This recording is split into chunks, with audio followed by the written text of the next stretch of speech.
Hi, thanks everybody. My name is Yonatan. I'm a PhD student at MIT, and this is joint work with a number of people, including my advisor, Jim Glass. So I'll be talking about understanding what's going on inside neural networks, in this specific case, neural machine translation model, and trying to get a bit of sense of interpretability that, as we've seen in the panel, is a major issue of concern. So let's get started. So the motivation is that neural networks, and in particular neural machine translation models, are doing great. So Google Translate is now almost completely neural network based. It's a simple architecture. It's very elegant, can be trained end to end, but it's very difficult to interpret. So often people say these are black box models. So we're interested in this work in understanding what these models learn about the source language and the target language as they're being trained on a translation data. So in this case, I was looking at morphology, which is the study of word form. So think of the distinctions between verbs like run, ran, and runs. We want to know that one of them is present tense, past tense, maybe singular person, and so on. And this is very important for translation, especially in languages that have a complex morphology, so Hebrew, as many people know, and German, French, other kinds of languages. So let me go briefly over statistical machine translation in pre-neural network times. Systems that automatically translate text from one language to the other has been around for a long while. They typically are trained on a large amounts of supervised data, meaning texts that are translated from one language to the other. And traditional systems are very complex, so they have a lot of components. Just to give you an example, this is, you don't need to go look into the details, but this is the architecture of a traditional phrase-based statistical machine translation system. It's very complex. It has like tens of thousands of lines of code or maybe more. It takes years to develop, very difficult to maintain.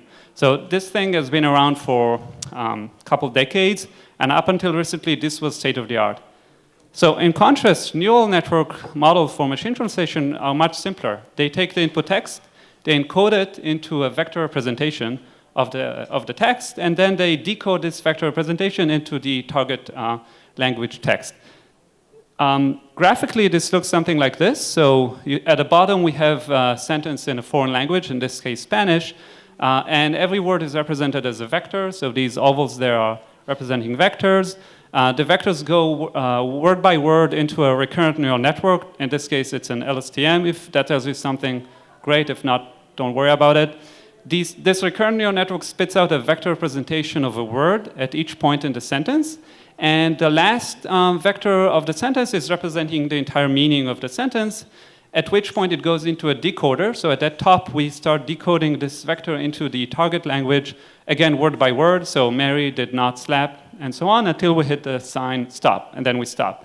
So that's the framework of an encoder decoder. There are some other minor tweaks, but that's basically it. It's pretty simple, can be trained with stochastic gradient descent end-to-end on a large amount of translated sentences. So in this work, we're asking what's going on inside this intermediate representation. So these are activations of neural networks or outputs of the recurrent neural networks at different points in the sentence, and can come from different parts of the neural network, different layers, encoder or decoder, and so on. And we want to ask, what do they capture? What kind of linguistic information? In this case, what do they capture about the morphology or the structure of words in the language? So the research questions, the particular questions that we were looking at is, how does certain design choices in the architecture of the neural machine translation system affect the learning of morphology? So things like, how do you represent words? What's the depth of the network, deep networks versus shallow networks, and so on, or encoder versus decoder, and a bunch of other things that I'm not going to have time to go into. So the methodology that we followed is pretty simple. First, we train a standard neural machine translation system on a large amount of parallel data in source language and target language. Then we use this trained model as a feature generator. So we take this model, freeze the parameters, and just extract features for words in a given context as the machine translation system understands the words. And then we train a classifier on those extracted features to predict some tasks, some supervised tasks. So it's a supervised learning scenario. We define an annotation, a tagging task, and we train a classifier. And we have an assumption that if we can train a classifier in a good way, if we could train a high-quality classifier, that means the input representation was of high quality, and that in turn means that the machine translation system actually learned something useful for the given task. Okay. So graphically, it looks like this. There's a first step on the left as neural machine translation model training. Then we do some feature extraction. So in this case, we're extracting a vector representation of a word from the first layer of an encoder in this encoder-decoder system. And then we feed this into a classifier. In this case, it's a simple one-layer feed for a neural network, and we predict some tasks. Here we predict a part of speech, so saying if a word is a verb or noun, or in this case, the word we is a pronoun. Okay, so we tried a part of speech tagging and morphological tagging, which basically means also add some features like saying this is present tense, past tense, third person, singular, plural, so on.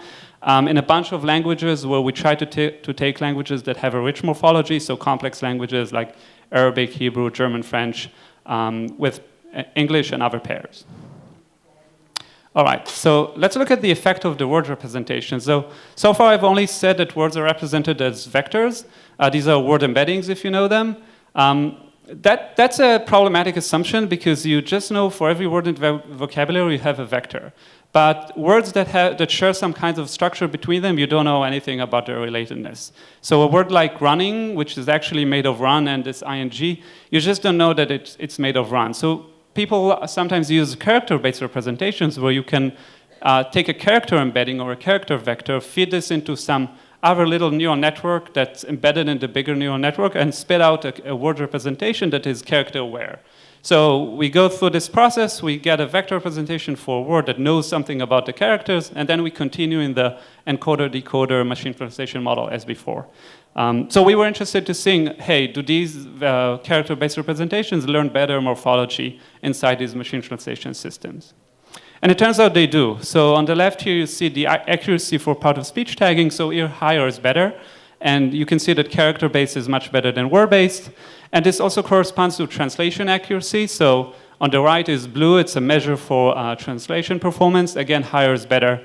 So the trend is that if you use character-based representations, you get better translations. And you also do better at learning meaningful representations of words for purpose of part of speech tagging or morphology. It's also interesting to note that this is especially true for languages with very rich morphology like Arabic in the top row, so the gaps are much larger in that case. Okay, just to give you a bit more idea of what's going on there, this plot shows, again, the word-based and the character-based representations and their accuracy broken down by frequency of words in the training data. So here, if we go from left to right, we go from very low-frequency words to high-frequency words. And if we go from bottom to top, then we get the accuracy. And so higher is better again. And you can see that with very, very infrequent words or rare words or even unseen words like zero frequency, the gaps between words and characters are very substantial. As we increase the frequency and go to the right, the gaps go smaller. So in that case, we've seen the words enough times. We probably don't need to know much about those letters ing there. It's enough to just see the word in context, and that's it.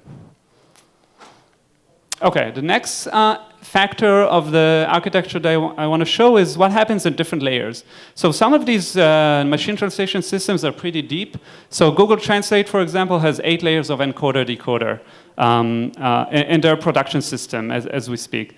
And we were interested in seeing what's happening inside between the different layers. So we took a simple case of a 2-layer encoder, extracted representations from the first layer and the second layer, and compared their quality of representation in terms of our ability to do morphological tagging. So this plot shows in a bunch of different language pairs the performance of representations coming from the first layer or the second layer, or even the 0th layer. So 0 here means just take the word vectors or word embeddings that are learned as part of this system and use them as features for the classifier that does, in this case, part of speech tagging.